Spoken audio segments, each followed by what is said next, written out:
ফামান কানা ইয়ারজু লিকাআ রাব্বিহি ফালইআমাল আমালান সালিহান ওয়া লা ইউশরিক বিইবাদাতি রাব্বিহি আহাদা।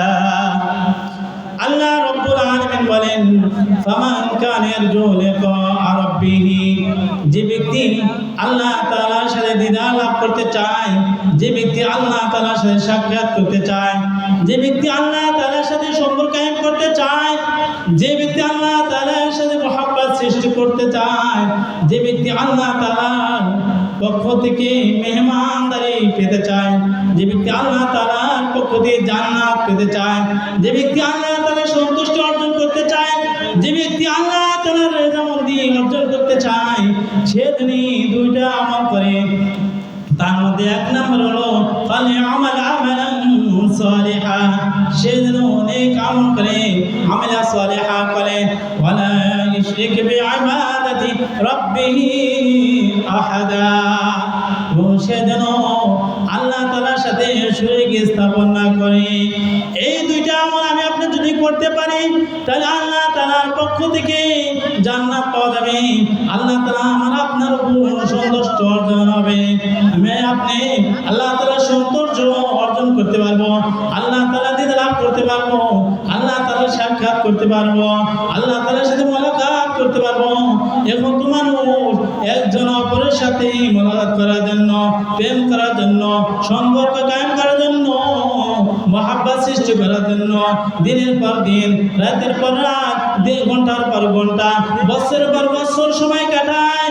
ওই সময়টা যদি আমি আপনি আল্লাহ তাআলার সাথে সময় কাটাই, আল্লাহ তাআলার রাস্তায় সময় কাটাই, তাহলে আল্লাহ তাআলা তার চাইতে বেশি খুশি হবেন। সুবহানাল্লাহ। এজন্য আল্লাহ তাআলা বলেন, ফামান কানা ইয়ারজু লিকাআ রাব্বিহি ফালইআমাল আমালান সালিহান ওয়া লা ইউশরিক বিইবাদাতি রাব্বিহি আহাদা। যে ব্যক্তি আল্লাহ তাআলা দিতে চায়, সে যেন দুইটা আমল করে। তার মধ্যে এক নম্বর হলো ফালইআমাল আমালান সালিহা, সে যেন নেক আমল করে, ওয়া লা ইউশরিক বিইবাদাতি রাব্বিহি আহাদা, আল্লাহ তাআলার সাথে কাউকে যেন শরীক স্থাপন না করে। এক নম্বর কি ভাই? নেক আমল করা। নেক আমল কি? যেমন আল্লাহ তাআলার উপর বিশ্বাস করা, এটা ছাড়া কোনো আমল গ্রহণযোগ্য হবে না। নামাজ আদায় করা, রমজান মাসে রোজা পালন করা, হজ ফরজ হলে হজ আদায় করা, যাকাত ফরজ হলে যাকাত আদায় করা, এছাড়াও যত কল্যাণমুখী কাজ আছে, যত ভালো কাজ আছে, যত সেবামূলক কাজ আছে তা করা।